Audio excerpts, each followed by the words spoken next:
আজকের এই বিশ্লেষণে আমরা অত্যন্ত চমকপ্রদ আর গায়ে কাঁটা দেওয়া একটা রূপক নিয়ে কথা বলবো। আমাদের আজকের এই আলোচনার মূল বিষয়বস্তু নেওয়া হয়েছে কেয়ার অ্যাবাউট ইট নামের একটি ইউটিউব চ্যানেল থেকে। তারা মানুষের নৈতিকতা, লালসা আর প্রলোভনের মতো ভীষণ গভীর কিছু বিষয়কে ব্যাখ্যা করেছে।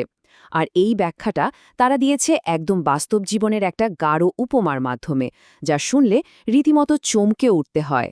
চলুন তাহলে শুরু করা যাক।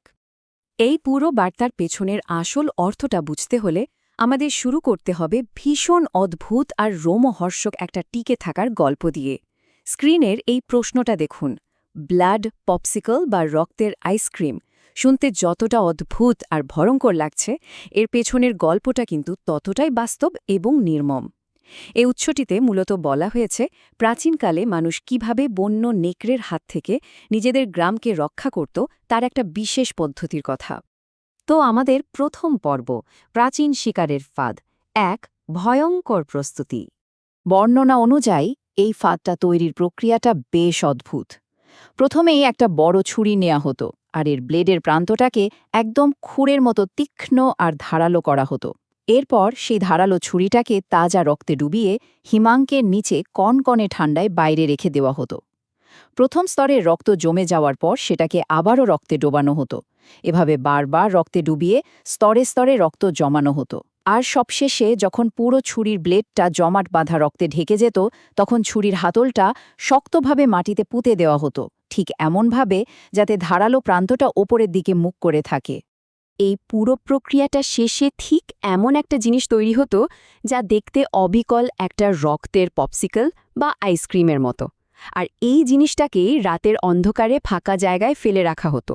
আমরা সবাই জানি নেকড়েদের ঘ্রাণশক্তি কতটা প্রখর হয়, তাই রাতের বেলা যখন তারা শিকারের সন্ধানে বের হতো, তখন এই জমাট বাঁধা তাজা রক্তের গন্ধ তাদের খুব সহজেই এই ফাঁদের দিকে টেনে আনত। এবার আসা যাক দ্বিতীয় পর্বে, মারণ উন্মাদনা, ফাঁদে পড়া। এখানে আমরা দেখব ঠিক কিভাবে এই ফাঁদটা কাজ করে।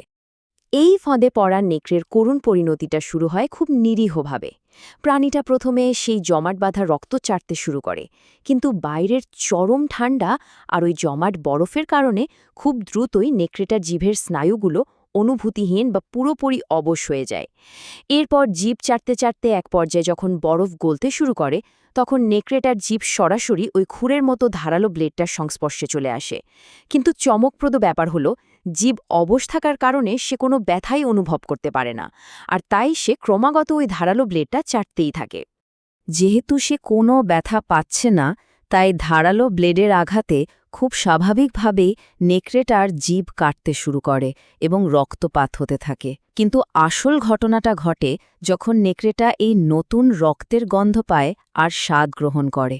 সে ঘুণাক্ষরেও বুঝতে পারে না যে এটা আসলে তারই নিজের রক্ত। এই নতুন তাজা রক্তের স্বাদ প্রাণীটাকে এক হিংস্র আর আক্রমণাত্মক উন্মাদনার দিকে ঠেলে দেয়। সে ভাবে, বাহ, সে হয়তো আরও বেশি খাবার পাচ্ছে, আর এই আশায় সে আরও দ্রুত, আরও জোরে ব্লেডটা চাটতে শুরু করে। আর এই বিষয়টা গল্পের সেই ভয়ঙ্কর চূড়ান্ত পরিণতিটাকে খুব চমৎকারভাবে তুলে ধরে, যেখানে প্রাণীটি বিপদের কথা বিন্দুমাত্র বুঝতে না পেরে মারাত্মকভাবে নিজেকেই আহত করে চলেছে। উৎসের বর্ণনাকারী যেমনটা বলেছেন, উন্মাদনার বশে নেকড়েটা তার নিজের জীবকেই ফালি ফালি করে কেটে ফেলে। এই ক্রমাগত রক্তক্ষরণের ফলে শেষমেশ প্রাণীটি মৃত্যুর কোলে ঢলে পড়ে। আর এই পুরো প্রক্রিয়াটা ঘটে যায় কোনো ধরনের শারীরিক ব্যথার অনুভূতি ছাড়াই। ঠিক এই কারণে এই ফাঁদটা এত বেশি ভয়ঙ্কর। এই গল্প থেকে এবার আমরা যাব আমাদের তৃতীয় পর্বে, আধ্যাত্মিক রূপক, এক গভীর বার্তা।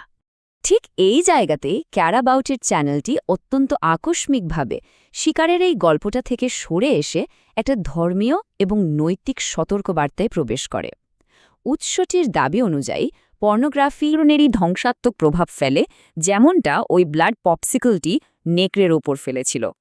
সত্যি বলতে এটা অত্যন্ত জোরালো একটা দাবি, যা মানুষের মনস্তাত্ত্বিক দুর্বলতাকে সরাসরি কাঠগড়ায় দাঁড় করিয়ে দেয়। এখানে বাম দিকের বাস্তব নেকড়ের নিয়তির সাথে ডান দিকের আধ্যাত্মিক রূপকে মিলগুলো লক্ষ্য করুন। এই ম্যাপিংটা খুবই গুরুত্বপূর্ণ। অবশ হয়ে যাওয়া জীবটি এখানে মূলত একটি অনুভূতিহীন বা ভোঁতা হয়ে যাওয়া আত্মাকে উপস্থাপন করছে, আর রক্তের স্বাদ পেয়ে উন্মাদনায় মেতে ওঠাটা প্রতিফলিত করছে লালসার বিপজ্জনক উত্তেজনাকে। উৎসটি আসলে বোঝাতে চাইছে যে মানুষ যখন এই ধরনের অনৈতিক কাজের প্রতি আসক্ত হয়, তখন ধীরে ধীরে তার ভেতরের নৈতিক অনুভূতিগুলো অবশ হয়ে যায়, আর সে টেরও পায় না যে সে নিজের কতটা বড় ক্ষতি করছে। বক্তা তার যুক্তির ঠিক কেন্দ্রবিন্দুটা তুলে ধরে জোর দিয়ে বলেছেন যে এই ধরনের আচরণের সাথে বারবার যুক্ত হওয়াটা কিভাবে একটা মানুষের আধ্যাত্মিক সুস্থতাকে ধ্বংস করে দেয়। এটি মানুষকে একেবারে অবশ করে দেয়, আর ওই সাময়িক উত্তেজনার বশবর্তী হয়ে মানুষ বারবার সেই ক্ষতিকর অভ্যাসের দিকেই ছুটে যায়। ঠিক যেমনটা আমরা দেখলাম, নেকড়েটি নিজের রক্ত চাটতে বারবার সেই ধারালো ব্লেডের কাছেই ফিরে যাচ্ছিল। সাময়িক একটা আনন্দ কিভাবে দীর্ঘস্থায়ী ক্ষতির কারণ হতে পারে, এটা তারই একটা শক্তিশালী বর্ণনা। আর এই আলোচনা থেকেই আমরা পৌঁছে যাই আমাদের চতুর্থ এবং শেষ পর্বে, শেষ সতর্কতা, দরজা বন্ধ করা। এখানে নির্মাতা একটি চূড়ান্ত সতর্কতা জারি করে বলেছেন যে লালসাকে সম্পূর্ণভাবে নিয়ন্ত্রণ করতে হবে এবং এর দরজা চিরতরে বন্ধ করে দিতে হবে। উৎসের মতে এর কোনো বিকল্প নেই। যদি এই প্রলোভনগুলোকে শক্ত হাতে দমন করা না হয়, তবে পরিশেষে তা ব্যক্তিকে সম্পূর্ণভাবে ধ্বংস করে দেবে। এই স্লাইডটি মূলত সেই কঠোর অনুশাসনের কথা মনে করিয়ে দেয়, যা এই গোটা আলোচনার মূল বার্তা হিসেবে তুলে ধরা হয়েছে। আমাদের আজকের এই বিশ্লেষণ যখন একেবারে শেষ পর্যায়ে, তখন একটি গুরুত্বপূর্ণ বিষয় নিয়ে একটু গভীরভাবে ভাবা প্রয়োজন। গভীর নৈতিক পছন্দ এবং আত্মিক অবক্ষয়ের মতো বিষয় নিয়ে আলোচনা করার জন্য এমন একটা চরম এবং রক্তক্ষয়ী টিকে থাকার গল্প ব্যবহার করাটা মনস্তাত্ত্বিকভাবে কতটা শক্তিশালী প্রভাব তৈরি করতে পারে। এই ধরনের তীব্র চাক্ষুষরূপকগুলো কি আসলে আমাদের নিজেদের ভেতরের অন্ধকার দিকগুলোকে চিনতে এবং তা থেকে দূরে থাকতে সাহায্য করে? এই প্রশ্নটা চিন্তার খোরাক হিসেবে রেখে আজকের মতো এই বিশ্লেষণ আমরা এখানেই শেষ করছি।